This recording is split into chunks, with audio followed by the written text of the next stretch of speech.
அஸ்ஸலாமு அலைக்கும் வரஹ்மத்துல்லாஹி வபரகாத்துஹு. நாம் இப்போ குரான் காலேஜ் தமிழில் வகுப்பில் இருக்கிறோம். நான் பேச இருக்கிறது 3வது கிளாஸில் உள்ள தலைப்புகளை பற்றி பேச போகிறேன். அதில் உஸ்தாது அவர்கள் என்ன சொன்னாங்கன்னா,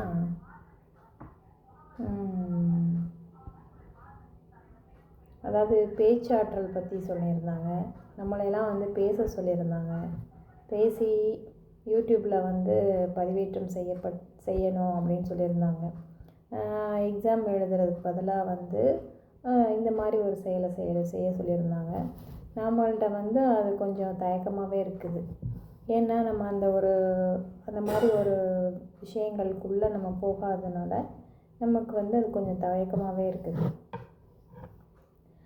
நம்ம ஒரு செய்தியை கேட்டுட்டு, இப்போ குரானை பற்றி நம்ம கேட்டுட்டு மட்டும் இருக்க முடியாது.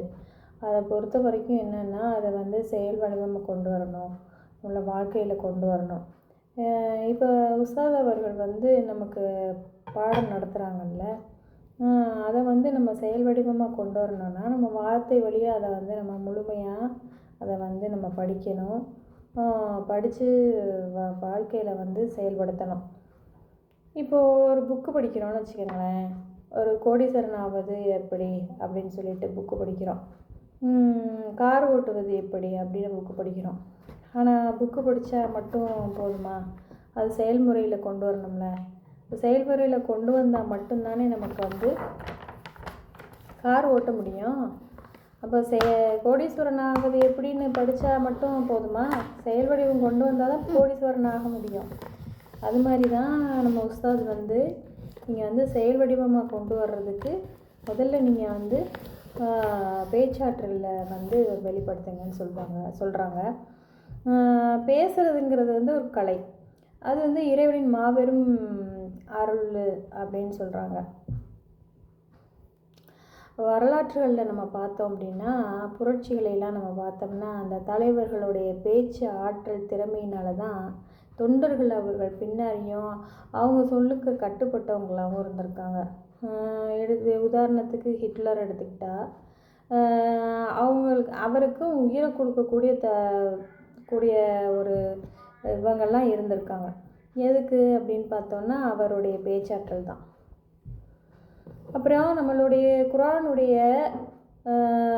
அத்தியாயம் அர்-ரஹ்மான் அத்தியாயம் 55வது வசனத்தில் 55வது அத்தியாயத்தில் அல்லாஹ் என்ன சொல்கிறான்னா, இறைவன் அளவற்ற அருளாளன், குரானை கற்றுக் கொடுத்தான், மனிதனை படைத்தான், அவனுக்கு பேசும் ஆற்றலை அல்-பயான் கற்றுக் கொடுத்தான் என்று கூறுகிறான்.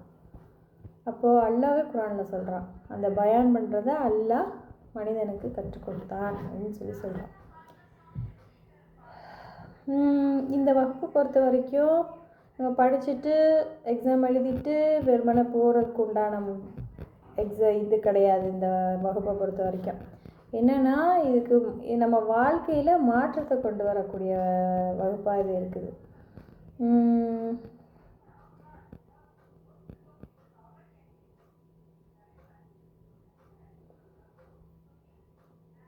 அப்புறம் அல்லாஹ் என்ன சொல்கிறான்னா, இறுகிய உள்ளங்களை பற்றி எல்லாம் சொல்கிறான். யாருடைய உள்ளம் இறுகி கிடைக்கிறதோ அவர்களுக்கு எந்த மாற்றம் நிகழாது. இறுகிய உள்ளத்தின் விளைவுகள், இறுகிய உள்ளம் கொண்டவர்களுக்கு எந்த நற்போதனைகளும் அறப்போதனைகளும் நீதி நியாயங்களும் மாற்றத்தை உண்டாக்காது அப்படின்னு சொல்கிறான். அல்லாஹ் கூறுகிறான் 39வது அத்தியாயம் 22வது வசனத்தில் எவர்களுடைய உள்ளங்கள் அல்லாஹ்வை நினைவு கூறுவதை விட்டு இறுகி போய்விட்டனவோ அவர்களுக்கு கேடுதான். அவர்கள் தெளிவான வழிகேட்டில் இருக்கிறார்கள் நல்லா சொல்கிறான். எவர்களுடைய உள்ளங்கள் அல்லாஹ்வை நினைவு கூறுவதை விட்டும் இறுகி போய்விட்டதோ, அல்லாஹ்வை நினைவு கூறுவதுனா என்ன? அல்லாஹ்வை தொழுகணும், அல்லாஹ்வை வணங்கணும், குரானோட தொடர்பில் இருக்கணும், அப்படிப்பட்ட உள்ளங்களாக தான் இருக்கணும். தெளிவான வழிகேடு அப்படின்னு சொல்கிறான் இந்த இடத்துல. லலாலும் முபீன், இந்த வார்த்தையை கவனிக்கணும். நம்ம சைத்தானை வந்து எப்படி குரான் வந்து தெளிவான விரோதி என்று சொல்லுகிறதோ, குரானை எப்படி தெளிவான வேதம் என்று சொல்கிறதோ, அதே போல் இறைநினைவு இன்றி விருகி போன உள்ளம் கொண்டவர்கள் இருப்பது தெளிவான வழிகேடு அப்படின்னு குரான் சொல்லுது.